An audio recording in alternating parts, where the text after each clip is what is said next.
앞에만 구하는 인생이라는 제목으로 에스라 강의 9번째 시간을 갖도록 하겠습니다. 감사하게도 에스라 강의 설교를 많은 분들이 듣고 또 보고 연락이 오는데요. 참 그 말씀을 강의 설교니까 순차적으로 가고 있는데 그 말씀마다 우리에게 꼭 필요하고 또 설교를 보시는 분들도 너무나 자기에 꼭 맞는 말씀을 하신 것 같다라고 해서 참 감사한 시간이 되는 것 같습니다. 여러분, 오늘 에스라 8장에 보면은 이제 2차 포로 귀환이 이루어집니다. 그 중에서 하나님께서 학자 에스라를 선택해서 그들과 함께 보내기로 이제 결정을 했죠. 우리 1절을 같이 읽어 보겠습니다. 시작. 아닥사스다 왕이 왕위에 있을 때에 나와 함께 바벨론에서 올라온 족장들과 그들의 계보는 이러하니라. 자, 이제 에스라와 함께 2차 포로 귀환을 하는데 그 명단이 14절까지 보면 쭉 소개가 되는데요.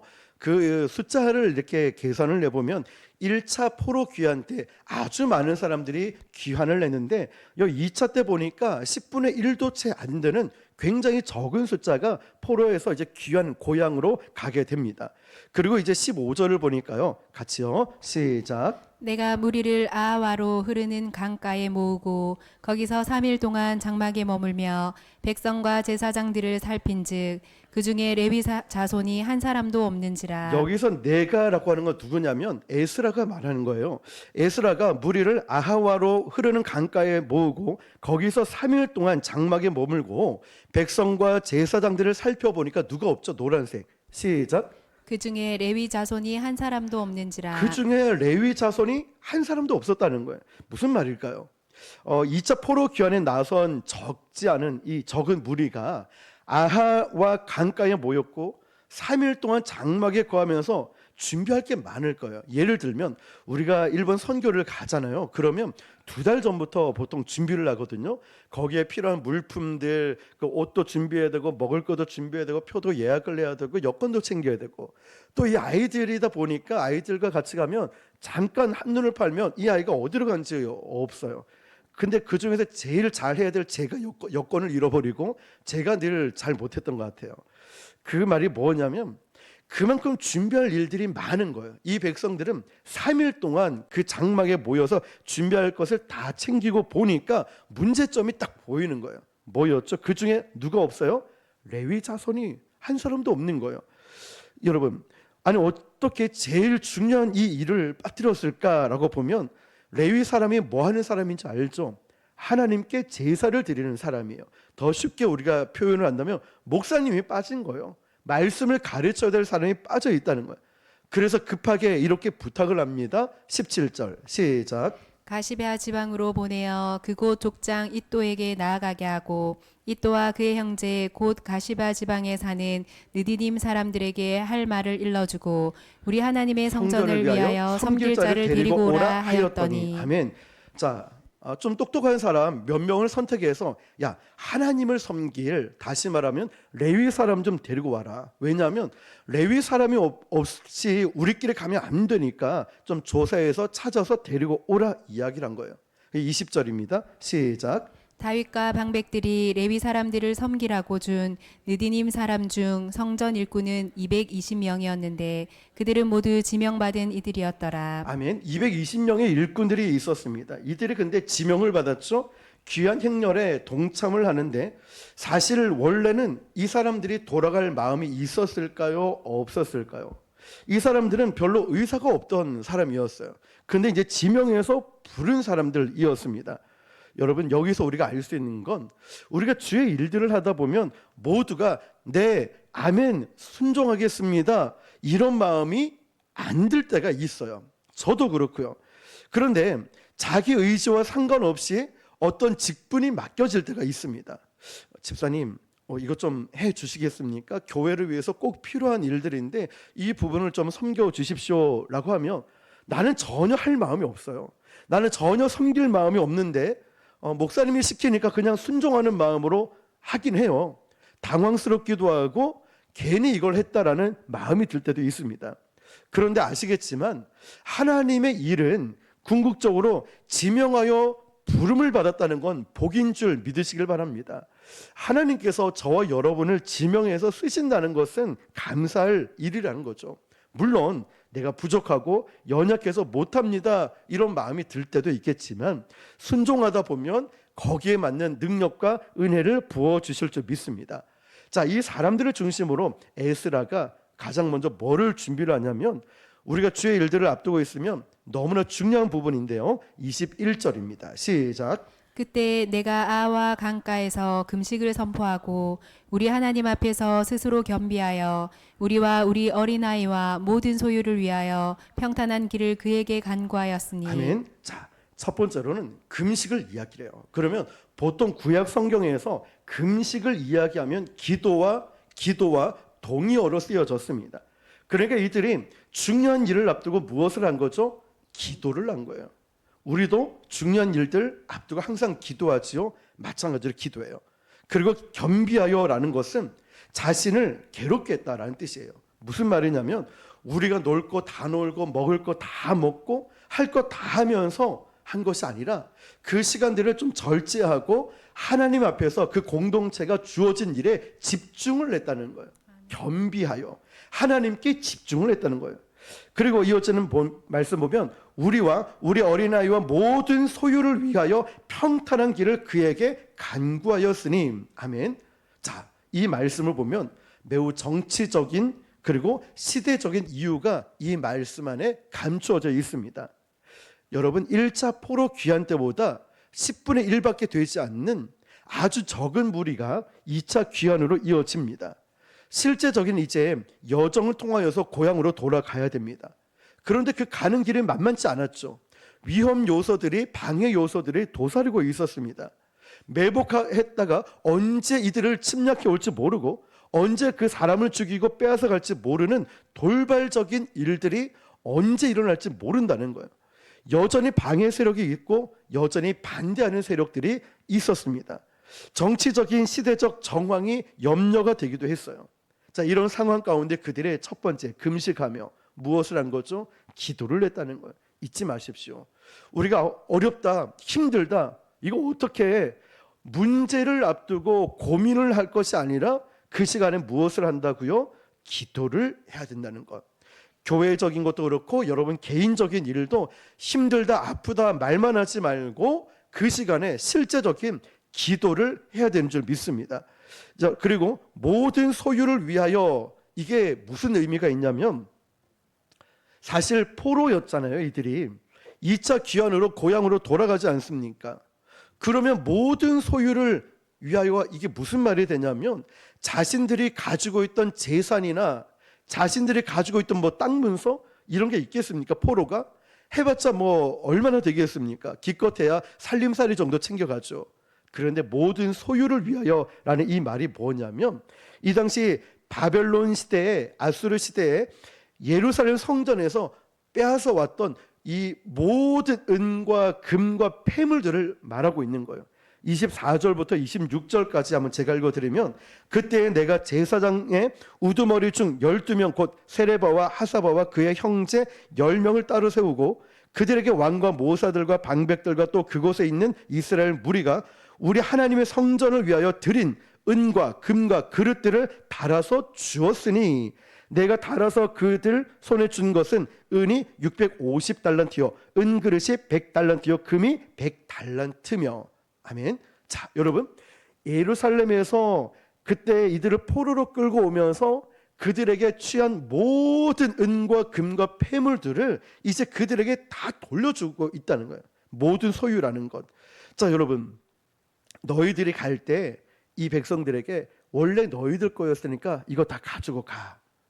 그런데 문제가 뭘까요? 인원이 너무 적은 거예요. 어떤 공격을 당할지 모르고 어떤 도둑들을 만날지 모르는데, 아니 적은 숫자에 지금 은과 금과 폐물을 다 돌려줬으니까요. 그러면 생각해 보세요. 우리가 어떤 뭐 거부가 됐다, 뭐 사업이 잘 됐다, 소문이 얼마나 빨리 납니까? 지금 이들이 은과 금과 폐물들을 다 짊어지고 저 멀리 고향 땅으로 간다 이러면 소문이 났겠습니까? 안 났겠습니까?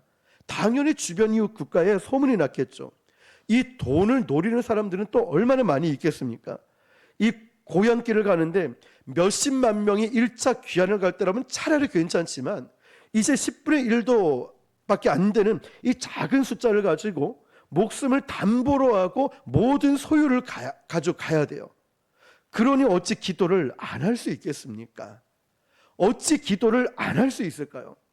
우리 인생에 험난한 인생을 살아가고 무슨 일이 일어날지 모르는데 어찌 깨어 기도 안 할 수 있겠습니까? 어찌 내 인생에 내 가정을 위해, 교회를 위해, 나라를 위해 기도를 안 할 수 있겠습니까? 이 상황을 잘 보십시오. 그런데 여기서 재미있는 사실을 하나를 발견하는데요. 22절을 같이 읽어볼게요. 시작. 이는 우리가 전에 왕에게 아뢰기를 우리 하나님의 손은 자기를 찾는 모든 자에게 선을 베푸시고 자기를 배반하는 모든 자에게는 권능과 진노를 내리신다 하였으므로 길에서 적군을 막고 우리를 도울 보병과 마병을 왕에게 구하기를 부끄러워하였습니다. 아멘. 자, 여러분 이 말씀 뜻이 이해가 되십니까? 제가 이걸 좀 풀어서 설명을 해드릴게요. 잘 본문을 그대로 보시면서 제 얘기 들으시면 될 것 같아요. 에스라를 통해서 이제 포로들을 같이 이야기를 하는 거예요. 아닥삭스 왕에게 이들이 입버릇처럼 무슨 얘기를 했냐면 우리 하나님은 전능하신 하나님이세요. 우리 하나님은 저 군대를 한 번에 격파를 시킬 수 있고 천군 천사를 동원할 수 있는 전능하시고 유일하신 하나님이십니다. 이 이야기를 고관들과 포로들과 왕에게도 막 이런 이야기들을 자랑을 했단 말이에요. 뭐 당연한 거죠. 전능하신 하나님이시니까. 그런데 지금 고향으로 돌아가는 길에 속으로 왕이 우리가 숫자도 얼마 안 되는데 왕이 좀 이렇게 돌아가게 하셨으니까 좀 군대를 좀 호위를 좀 해가지고 예루살렘까지 좀 손 못 대게 우리를 지켜줬으면 좋겠다. 그런데 파병해 줬으면 좋겠다라고 이야기를 하는데 마지막 절 보면 우리를 도울 보병과 마병을 왕에게 구하기를 부끄러워했다는 거예요. 이게 이 뜻인 거예요. 이러면 좋은데 내가 하나님 자랑을 했고 하나님이 보호해 주고 하나님이 지켜주실 거다라고 이야기를 해놓으니까 이 좀 도와달라는 말을 못하겠다는 것입니다. 그러면 만약에 도와달라면 어떻게 보겠냐는 거죠. 야, 너희가 처음에 하나님에 대해서 그렇게 떠들고 그렇게 자랑하고 전능하신 하나님이라면서 근데 왜 너희들의 군대가 왜 필요해? 뭐가 필요해? 이럴 수 있다는 거예요. 그래서 군대 파병 요청을 못하고 있습니다. 이왕 돌아가게 하시는 거 좀 군대 좀 풀어가지고 우리를 지켜주고 예루살렘까지만 딱 돌아봐 주면 좋겠는데 그렇게 이야기하면 누구의 체면이 구겨지냐면 하나님의 체면이 구겨지는 거예요. 에스라나 포로들이야 뭐 그렇다 치더라도 야 너희들 전능하신 하나님 이 군대도 다 멸할 수 있다면서 그런데 무슨 군대가 필요해 이래버리면 하나님 체면이 어떻게 되겠냐 이것 때문에 구하지를 못하는 거예요. 그런데 여러분 에스라는 충분히 요청을 할 수 있는 사람이었어요. 7장 6절을 보니까 에스라에 대해서 어떤 사람인지 이렇게 기록해요. 읽어볼까요? 시작. 이 에스라가 바벨론에서 올라왔으니 그는 이스라엘의 하나님 여호와께서 주신 모세의 율법에 익숙한 학자로서 그의 하나님 여호와의 도우심을 입음으로 왕에게 구하는 것은 다 받는 자였더라. 아멘. 자, 여러분 하나님의 도우심에 힘입어 왕에게 구하는 것은 모두 다 받았다는 거예요. 에스라가 포로 중에 있었지만 얼마나 왕에게 신임을 얻고 있었는지 뭐든지 달라고 구하면은 얻을 수 있다라는 겁니다. 그러니까 군대 요청하면 보내주겠습니까? 안 보내주겠습니까? 당연히 보내주죠. 지켜주겠죠. 그런데 왜 안 하냐면 자기가 한 말이 있기 때문에 하나님 체면, 그러니까 하나님이 뭐가 되겠냐 이런 거예요. 하나님은 페르시아 군대보다 강하고 바벨론보다 훨씬 강한 그런 하나님으로 말을 해왔는데 그래서 말이 참 중요한 것 같아요. 자, 여러분 제가 책에서 보면 우리가 잘 알고 있는 그 사람이에요. 세계 고아의 아버지라고 불렸던 사람이 있습니다. 5만 번의 응답을 받은 사람 누굴까요? 조지 뮬러가 있죠.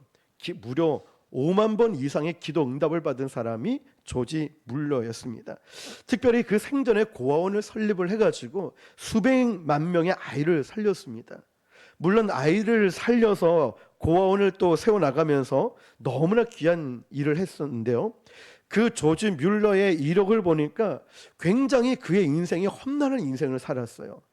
10살 이전부터 불황아가 돼가지고 도둑질하고 집안은 좋았지만 이 불량아였다는 거예요. 그러니까 도둑질하고 19살 나이에 감옥을 가고 죽을 병에 2번씩이나 걸리고, 그런데 이런 조지 뮬러가 예수님을 만나고 예수님을 영접하고 나서 그가 성자가 된 겁니다. 그러니까 이 사람이 그렇게 고아를 먹여 살리고 사람들에게 도움을 요청하지 않고 오직 기도에만 매달려서 결정하게 된 계기가 뭐냐면, 나를 비난하는 거 괜찮지만 다 괜찮은데 하나님을 욕하고 하나님을 비난하고 하나님을 불신하는 것에 대해서는 견디지를 못하겠다는 거예요. 그래서 이 사람이 이 조지 뮬러가 어떤 결단을 하게 되냐면, 그래 좋다, 나는 하나님의 아들로서 하나님의 자녀로서 하나님이 전능하시고 하나님이 살아계시고 하나님이 반드시 자기 자녀들에게는 도와주시고 역사하시는 분이라는 것을 내 삶으로 증명해 보겠다라고 결단을 한 겁니다. 그래서 고아원 아이들을 먹여 살리기 위해서 고아원을 설립을 했는데, 그 아이들을 위해서 한 번도 다른 사람에게 도와달라 손을 내민 적이 없다는 거예요. 그냥 정말 이 조지 뮬러는 없으면 없는 대로 오로지 기도만 했습니다. 그러면서 수많은 아이들을 먹여 살리는데, 그래서 이 조지 뮬러가 기도 응답받은 게 5만 번이 넘는다고 해요. 여러분, 뿐만 아니라 그가 마지막까지 꼭 회심을 시키고 예수 믿게 하고 싶은 친구 5명이 있었는데, 마지막 5명까지도 예수님을 영접하는 응답을 받고 숨을 거두게 됩니다. 90이 넘는 긴 인생을 살아가면서 그는 늘 숨을 쉬는 것조차도 그냥 기도였습니다. 앉으나 서나 기도밖에 없었어요. 그러니까 조지 뮬러가 고아를 먹여 살리는 그런 귀한 마음으로 시작한 것도 있겠지만, 중요한 동기가 뭐냐면 그 마음속에 나는 하나님 살아계심을 선포하고 증명하겠다, 그의 삶으로 말이에요. 이게 얼마나 귀합니까? 여러분, 우리 신앙에도 이런 선포가 필요합니다. 선포가. 하나님 살아계심을 믿고 내가 선포하면서 결심과 결단을 하면서, 나는 새벽제단, 아니면 나는 중보기도, 나는 수요일 금요일 헌신하는 모든 삶 가운데 정말 하나님 뜻 가운데 내가 살아가겠습니다. 누가 뭐라고 해도 환경이 어떠하더라도 나는 하나님 살아계심을 믿사오니 제가 이 믿음대로 살아가겠습니다. 선포하는 거예요. 여러분, 에스라가 군사적 도움을 받는 건 잘못된 일이 아닙니다. 그렇게 하게 되면 이게 어떻게 될까요? 이 왕의 입장에서도 그 고관들 입장에서 볼 때도 하나님 별거 아니네, 이렇지 않을까요?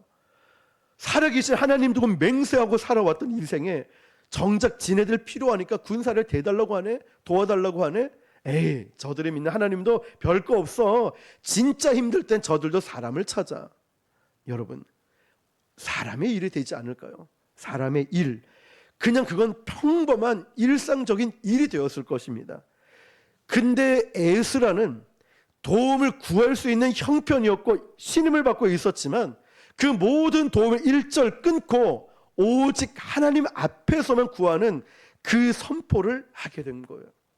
여러분, 우리에게도 이게 필요하지 않을까요? 내가 정말 하나님 앞에서 선포하는 이 믿음을 가지고 어떤 상황에도 내가 믿음으로 이겨내려고 하는 그 결단 말이에요. 오늘날 많은 성도들이 이런 신앙의 야성을 잃어버리진 않았을까? 이런 신앙의 투쟁력을 잃어버린 건 아닐까요? 적당히 타협해버리고 조금 문제 생기고 기분 나쁘면 교회 안 오고 적당히 그저 인간적인 신앙 생활을 하고 있는 건 아닐까요? 정말 내가 결심을 하면서 내가 이 신앙을 위하여서 신앙의 야성을 가지고 까짓것 죽으면 죽으리라는 마음으로 예배의 자리, 전도의 자리, 기도의 자리, 이 사명의 자리를 목숨을 걸고 지키기보다 오늘 컨디션 안 좋으니까, 오늘 바쁘니까, 오늘 다음에 가면 되지, 적당히 타협을 해버리고 적당히 그 자리를 넘겨버리진 않을까요? 이걸 좀 믿음으로 싸워야 되는데, 믿음으로 선포하면서 기도해야 될 텐데, 야성을 잃어버렸어요. 특별히 전도를 나가거나 선교하는 일은요, 영적인 일이기 때문에 예상치 못한 일들이 얼마나 많이 일어나는지 모릅니다. 그런데 만약에 그런 일들 가운데 여러분, 이건 내가 할 수 있어, 이건 내 경험상 방법을 가지고 나오면 우리는 언제 하나님의 역사를 경험할 수 있을까요? 언제 하나님의 일하심을 눈으로 볼 수 있을까요? 정말 아무것도 할 수 없는, 예를 들어 일본 선교를 갔을 때 정말 누가 아프거나 어떤 문제가 생겼을 때 제일 먼저 생각나는 게 뭔지 아십니까? 기도밖에 없어요. 말이 통하길 하나 문화가 통하길 하나 뭐 할 수 있는 게 없을 때는 막막하니 그 자리에서 그냥 합심해서 기도밖에, 그리고 선교 가면 당연히 먼저 기도밖에 안 해요. 그것밖에 할 수가 없어요. 그런데 우리는 한국에 살고 지역에 아는 사람도 많고 방법이 많으니까 기도를 생각하고 하나님을 생각하기보다는 이건 내가 할 수 있지, 이건 내가 잘하는 거야. 하나님 앞에서 살아계신 하나님을 의지하는 믿음보다는 자꾸만 인간적인 방법으로 적당히 하다 보니 우리가 하나님을 의지하는 걸 잊어버려요. 하나님을 신뢰하는 걸 잊어버리고 살 때가 있어요. 여러분, 우리가 하나님을 의지하고 신뢰하는 이 모습을 보고 사람들도 저 사람은 하나님이 함께 하시구나, 저 교회는 정말 하나님이 살아계신 교회구나, 이걸 볼 수 있지 않겠습니까? 세상 사람들의 말이에요. 우리 신앙에 이런 용기가 필요합니다. 내가 할 수 있다라고 해서 다 해버리는 것이 아니라 그럴수록 하나님을 의지해 보는 건 어떨까요? 그럴수록 내가 할 수 있겠지만 이때 우리의 믿음을 보여주고 증명해 보는 건 어떨까요? 내가 분명 세상에서 다 사람을 동원하고 또 방법을 동원할 수 있지만 내가 하나님을 의지했을 때 우리에게 간증이 일어나지 않을까요? 하나님이 이렇게 일하셨습니다. 하나님이 이렇게 일하셨어요. 하나님이 나를 도우셨고 하나님이 이렇게 하셨습니다. 여러분, 오늘 여러분들이 붙잡아야 될 말씀 포인트가 이 부분인 것 같아요. 내가 할 수 있는 방법도 있겠지만 나의 믿음의 선포가 필요한 거예요. 어떻게요? 어떤 상황에도 하나님만 의지하는 결단, 여러분에게 있길 축복합니다. 23절입니다. 시작. 그러므로 우리가 이를 위하여 금식하며 우리 하나님께 간구하였더니 그의 응낙하심을 입었느니라. 아멘. 잘 보세요. 에스라는 이것을 마땅히 구할 수 있는 신임을 얻고 있었잖아요. 그런데 금식을 선포하고 그리고 겸비하였고 뿐만 아니라 하나님께 간구를 했다는 거예요. 할 수 있지만 안 했어요. 왜? 하나님의 영광을 드러내기 위해서. 오늘 23절 말씀처럼 금식하고 그가 하나님께 간구했더니 그의 응답하심을 입었다라고 했습니다. 여러분, 여기서 결론으로 끝나는 것이 아니라 우리가 드리는 기도가, 잘 들어보십시오, 어떤 행위로 끝나면 안 됩니다. 내가 새벽 기도했어, 중보 기도했어, 내가 작정 기도했어, 무슨 기도했어라고 우리의 기도가 하나의 행위로 끝나면 안 된다는 거예요. 자, 뭐냐면 내가 이렇게 기도했더니 하나님이 응답하셨어라고 하면 굉장히 감사한 일인데요, 오늘 말씀에서는 그 기도의 능력에 대해서 말씀하고 있어요. 뭐냐면 8장에 감추어놓은 중요한 메시지가 18절을 보니까요, 우리 하나님의 선한 손에 도우심을 힘입고 그들이 이스라엘 손자 레위 아들 말리의 자손 중에서 한 명철한 사람을 데려오고 또 세레바와 그의 아들들과 함께 18명과, 그러니까 말만 해도 지금 하나님이 듣고 계신데 결국 31절 보니까 이렇게 됩니다. 같이요. 시작. 첫째 달 12일에 우리가 아와 강을 떠나 예루살렘으로 갈새 우리 하나님의 손이 우리를 도우사 대적과 길에 매복한 자의 손에서 건지신지라. 아멘. 잘 보세요. 에스라는 분명히 요청할 수 있는 조건과 환경이 다 돼 있는 사람이었지만 에스라는 무엇을 했죠? 기도했다는 거예요. 나도 내가 할 수 있지만, 우리가 너무 잘 알지만 하나님의 영광과 하나님의 그 능력이 나타나고 또 거기에 있는 백성들, 고관들, 왕들이 잘 보십시오, 우리 하나님은 살아계십니다, 이걸 보여주기 위해 그가 기도했다는 거예요. 기도 응답도 참 중요한데 아까 31절 18절의 첫 부분에 우리 하나님의 선한 손의 도우심과 31절에 보면 우리 하나님의 손이 우리를 도와주셨다. 그리고 대적과 길에 매복한 자의 손에서 건지셨다라고 말씀하고 있어요. 자, 여러분, 기도 응답을 받았지만 하나님께서 직접 하나님의 손이 우리를 도우셨다라고 하는 겁니다. 여러분, 일일이 하나님의 손이 작용해서 하나님께서 힘을 쓰시고 하나님께서 역사하셔서 일을 이루셨는데 우리가 여기서 가끔 착각할 때가 있습니다. 마치 내가 잘해서 이루어진 것처럼 착각할 때가 있어요.